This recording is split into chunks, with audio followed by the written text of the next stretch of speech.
আসসালামু আলাইকুম রহমতুল্লাহ বরকাত। কেমন আছেন সবাই? আশা করছি সবাই ভালো আছেন। অসুস্থতার কারণে আর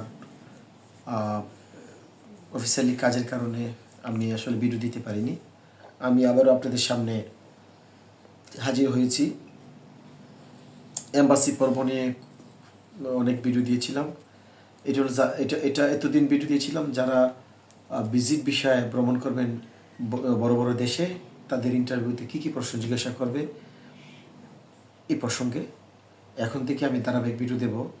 স্টুডেন্ট ভিসা পেতে গেলে কী কী প্রশ্ন করবে, কী কী প্রশ্নের সম্মুখীন হতে হবে, এই বিষয়ে আপনাদের সামনে আমি ভিডিও দেব। তবে কথাটা হলো,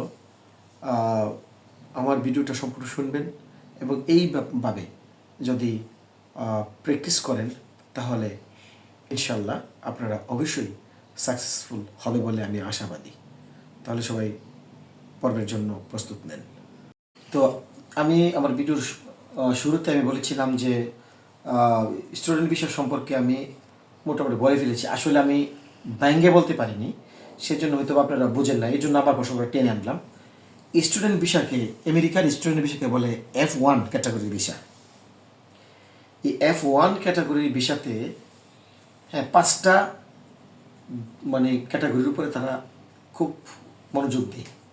আমি কিন্তু স্টুডেন্ট ভিসার বেলায় বলতেছি। আমেরিকা প্লাস মনে করেন জার্মান বলেন, লন্ডন বলেন, অস্ট্রেলিয়া বলেন, নিউজিল্যান্ড বলেন, বড় বড় দেশে যদি স্টুডেন্ট ভিসা যায়, এই ভিসার যে পাঁচটা ক্যাটাগরির প্রশ্ন আপনাকে জিজ্ঞাসা করবে। আমি ইউএসের ভিসার ব্যাপারে বলতেছি।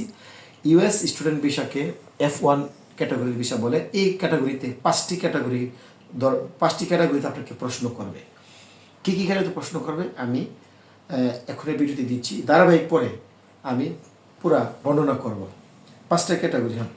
পাঁচটা ক্যাটাগরি। এক নম্বর হলো স্টাডি প্ল্যানস। স্টাডি প্ল্যানস নামে একটা ক্যাটাগরি থাকবে। পাঁচটা ক্যাটাগরির 2 নম্বর ক্যাটাগরি হলো ইউনিভার্সিটি চয়েস। ইউনিভার্সিটি চয়েস এই বিষয়ে কোশ্চেন থাকবে। স্টুডেন্ট ভিসার যে পাঁচটা ক্যাটাগরির 3 নম্বর কোশ্চেন থাকবে একাডেমিক ক্যাপাবিলিটি। স্টুডেন্ট ভিসার 4 নম্বর কোশ্চেনটা থাকবে, যে ক্যাটাগরি 4 নম্বর ক্যাটাগরিটা হলো ফাইন্যান্সিয়াল স্ট্যাটাস। F1 ক্যাটাগরির 5 নম্বর কোশ্চেনটা থাকবে। ক্যাটাগরি 5 নম্বর কোশ্চেনটা হলো পোস্ট গ্রাজুয়েশন প্ল্যান অথবা প্ল্যানস। এই পাঁচটা ক্যাটাগরির উপরে আপনাকে কোশ্চেন করা হবে ইনশাআল্লাহ। পরবর্তী দিনে ধারাবাহিক প্রত্যেকটির উপর আমি আপনাদেরকে লেকচার দিয়ে রাখবো। এই লেকচারগুলো মনোযোগ সহকারে শুনবেন।